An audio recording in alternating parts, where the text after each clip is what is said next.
What up, fam? Welcome to my channel. Today we got a very interesting video. Erica, what her name is? Erica Alexander, the one famous for playing on the show Living Single. Well, basically, she's on the Breakfast Club and she's giving a lot of insight on a family and a family history.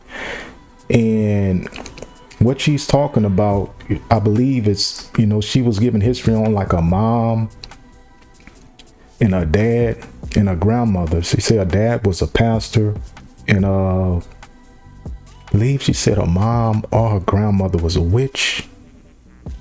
But it's so many dynamics to what she's talking about dealing with her family, and I think y'all will find this very interesting.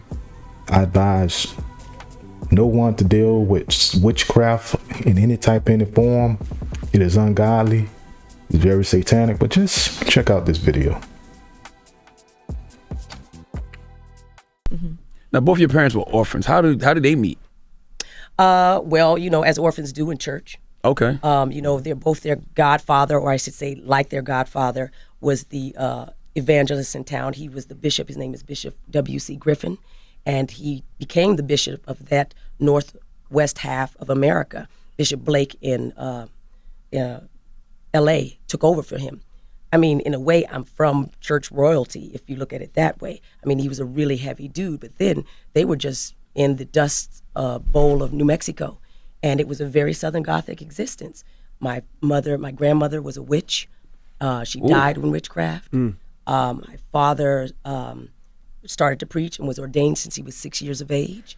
They said he was a special child, that he literally would sit on a porch, and people would come up, and before he could even walk, he would stand up, do scripture, and then go back to playing. Wow.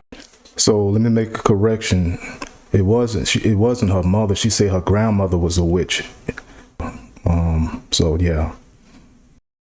Wow. My father, who was prone to exaggeration and, as to say, straight up lying, would say some of these stories, but my mother, who was not, said, no, Erica, it was very true. Wow. And they went around in a car, and they would go on reservations or wherever they were called, live in people's garages, and he was a healer. They would bring him in, and what would happen, there would be a few people in the audience at first. They would pitch a tent, and then he would pray, do something, and then everybody would heal.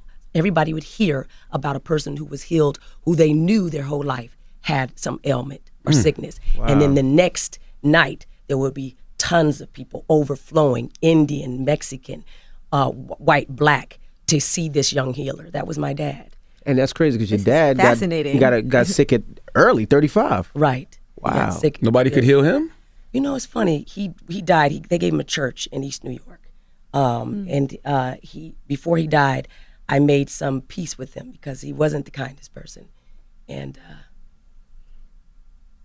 he said he wished that that God had healed him, and he always wondered why. Sorry. And I wondered too.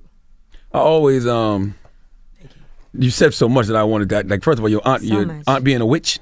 Yeah, my grandmother. Being a witch. His mother was a witch. And She you would said go she down and died get from goof with us. witchcraft? Well, she would go. Listen, she had a restaurant. Black people, we do so many things, catering and all that. So back in the day, you really didn't have a life job. You would do things, and she had a little cafe, a hole in the wall, and she would put dust over the door, so when people came in, the bell would ring and dust would fall on them. Oh no! Yes, they called it goofer dust. Well, right across the street was her competitor, and they would have goofer dust too. So she would go back and forth to down deep south like New Orleans, all Carolina, that, New Orleans, deep, where you're from, and go get stronger and stronger formulas. Dust. Well, one time she came back, and by the way, she would just leave my father, so he'd just be on the streets. One time she came back, and Mexican family took him in, and he didn't even remember English, and they begged her to let him stay. Let Roberto stay, please, Roberto. They called him Roberto, and she took him.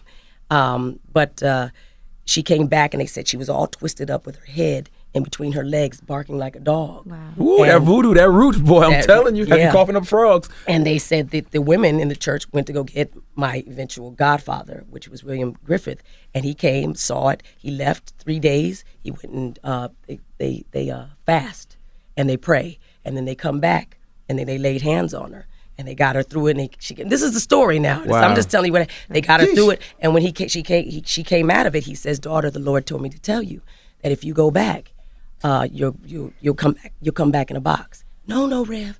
I promise. I gave this up. I'm not gonna give it to you. He said, "I'm just telling you what the Lord told me to tell you." And that my father's last memory of his mother is her getting in a car, a red Cadillac, because her boyfriend's name was Red, and he would just drive through and take her away. And him begging her, "Please, Mom, don't go. Don't worry, Robert, I'll be back." And 2 weeks later, they brought her home in a box. Damn it, man. So have you ever wanted to put a little dust on somebody? Like when friends stole the idea for living single, did you want to throw any dust on them? No, yeah, that would be nice. I wish I had some dust. I put a lot of dust on people. Goodness Yes, gracious. put a little over the... Yeah, man, that witchcraft ain't no joke, man. And you hear the story of the results of it, from her, telling about the demise of her grandmother, after being warned and delivered from that, you don't want to mess with that. Even the Bible tells us, not to deal with witchcraft or anything like that. It's very, demonic and satanic. But anywho, I hope this was a very informative video. And if you like my content, please press that like button and also subscribe to my channel. You can check me out on my different platforms right here. Trying to get those popping too. Should be at the bottom of the screen. And thanks for watching, man. And also share. Please share. But until next time, y'all take it easy. Look for more content. I have more content coming soon, whatever. But y'all be easy, and I'm out. Peace.